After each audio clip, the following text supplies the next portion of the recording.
Good afternoon, Canes fans. Happy Saturday. Appreciate everyone for joining the show today.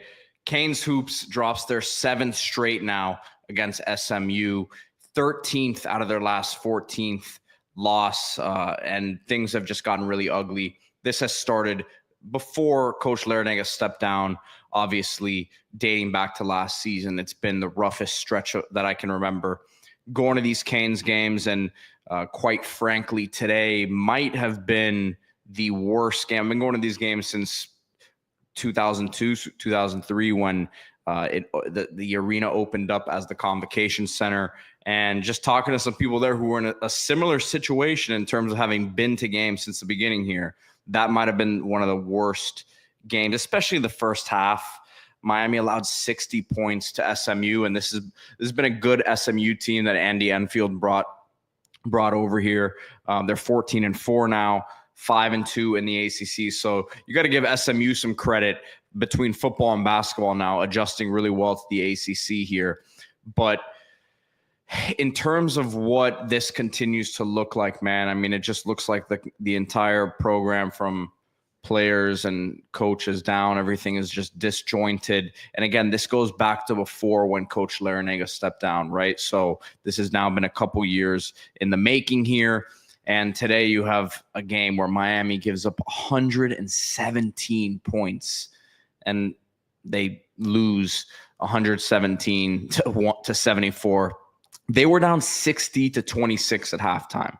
So you're down 34 points at halftime in a game that somehow you're 5-point underdogs. Somehow, I don't understand how it was only a 5-point spread there, but you're down 34 points at halftime. Really, really an ugly performance. And I've tried to be optimistic throughout this whole thing. We understand that this team's going to be dismantled next season if we're being completely honest with it, right? But if I was on that bench, if I was on that coaching staff, and I'm sure they've tried everything, right? But I would tell these guys, look, whether you're going to go be playing professional basketball next year at whatever league it might be, or you're going to go transfer to another school, everything you put on tape right here from here on forward affects what your value is going to be, whether it's your stock for professional basketball overseas, whether it's guys who want to transfer, where they're trying to earn NIL money elsewhere. This was an ugly performance today from an effort standpoint. Defensively, it's been really bad all season long, but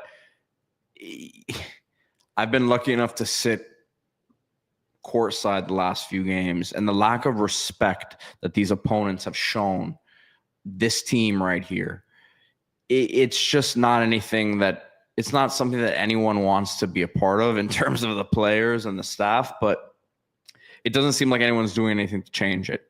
So the thing that worries me, man, and it's really getting to that point, and this is a pretty depressing podcast, I understand, to this point, but that's really what the season has come to, is just like, I hope that this doesn't scare anyone away, any of these coaches. You're not going to bring I would be shocked if anyone from this current roster is on this team next year, right? So you're going to bring back a completely different team. So it's tough as fans to sit here and get excited for these games. You understand they're not going anywhere this season, but it's tough as a supporter of the program to be like, all right, these are the building blocks for this team. I don't know who they are right now. There's certain guys I like a Divine Ugochukwu, but in my right mind, can I sit here and expect him to be with this program next year? I can't. So, and look, Canes Cats C305.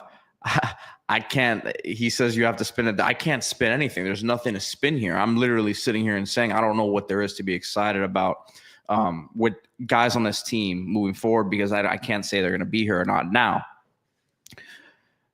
looking at the coaching search, I don't want this to scare anyone away, but from what I understand, I don't think they're going to go cheap here in this search. Whether that means they're going to hire the greatest coach in the world, I don't know. That the search has to continue to play itself out, but I don't think they're going to settle here. If people say no to the job, that's another thing. But I think, number one, this is going to attract people.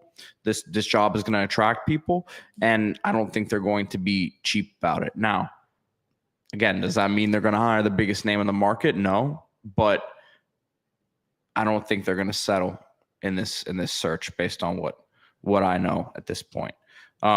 So just a few things here. Of course, as always, this show, the post-game basketball show, which I wish we had some better stuff to talk about this year. Again, 13 out of the last 14 games have been lost for Miami. But this show brought to you by Aries Law. Guys, go check out AriesLawPA.com. And yes, this is my father, best estate planning attorney around. So wills, trusts, this is stuff that not everyone loves to talk about, right? Because it's very, it's stuff that gets us, a little queasy sometimes, but you got to plan your future. If you have a family, you're a parent, grandparent, you've got to plan your future so that others don't. Schedule a free consultation today, and his office is in the Gables, so local here. But even if you're not local, he'll get you hooked up over the phone, Zoom, whatever. So check him out, AriesLawPA.com. And yes, Canes Cat C305 says Cleveland's the only one doing anything. I got to give a shout out to him. He's actually playing. This is the best basketball he's playing in his Miami career. Now, unfortunately, it's in a terrible run of games here, but 11 of 17 from the field today for Matthew Cleveland, 31 points. Doesn't really do much else in terms of filling up the stat sheet. 3 rebounds, 2 assists, a steal, a block, but really filling it up. 0 for 3 from 3, but I mean, he was outside of the 3-point shots. He was 11 of 14 from the field. So you like to see him being assertive and aggressive, something that I wish we would have seen earlier in his Miami career. But nonetheless, better late than never, I guess. Jaleel Bethia, 18 minutes, 2 for 3 from the field. So still really struggling to get into much of a rhythm. I mean, it's crazy. You look at the box score, and Cleveland was the only player in double digits. So the team shoots 46% from the field, 28% from 3, which again, common theme. These guys historically, individually are good 3-point shooters, but for whatever reason have not been able to shoot well this season. And just going down the line here, Austin Swartz really played a lot of point guard, had to bring the ball up for Miami today. 24 points, 2 for 5 from the field, 0 for 2 from 3. Nothing really crazy from him today. You had 10 assists only for Miami today. 74 points, 10 assists for an entire team. Do we understand how insane that is? And then you look at it on the other side, SMU 28 assists. I mean, that just goes to show you very little off-ball movement. Then, as it is, you don't have a lot of guys who can go get a bucket one-on-one. So yes, this is just the absolute worst case scenario when you talk about lack of off-ball movement, getting guys open, and then you don't have shot creators either. Trenton Breeze. Shout out Trenton Breeze, the young lion, does a great job on CanesInsight.com. Go follow him on social media. He says SMU shot the lights out. Looking at the numbers, I agree, but then again, I was there, man. And if you're watching this game, look at how easy those looks are. Wide open threes, wide open looks at the hoop, layups. I mean, there's no resistance, so it's easy to shoot the lights out when it was literally, I was there. Was with my sitting with my dad and a couple of my buddies, and we said it looked like practice out there. It looked like open gym. It looked like open runs. These guys were barely breaking a sweat. They were not making them work for anything, and this has been the exact issue all season long. So again, I apologize. I don't want to get on here and just be negative, but I have nothing positive to say. Canes Cat C305 says we're not giving any effort. And look, I'm going to be honest with you. The first few ACC games, even though they were losing these games, I felt like they were giving effort. They went on the road in BC and they went out to a big lead. They didn't hang on. They fell apart, but like that, they went out there with some good energy. The first couple games of the ACC, they really did.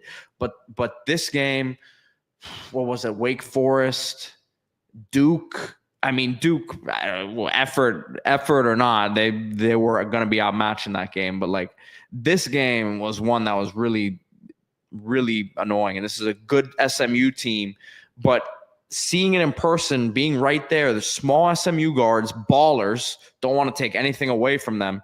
But and yes, it's expected. I agree. The result is expected that they're going to lose, but they're 5-point underdogs, and you're down 36 points at halftime. You're 5-point underdogs, and you're down by 36 points at halftime. That's not expected. That's an effort thing. I'm sorry.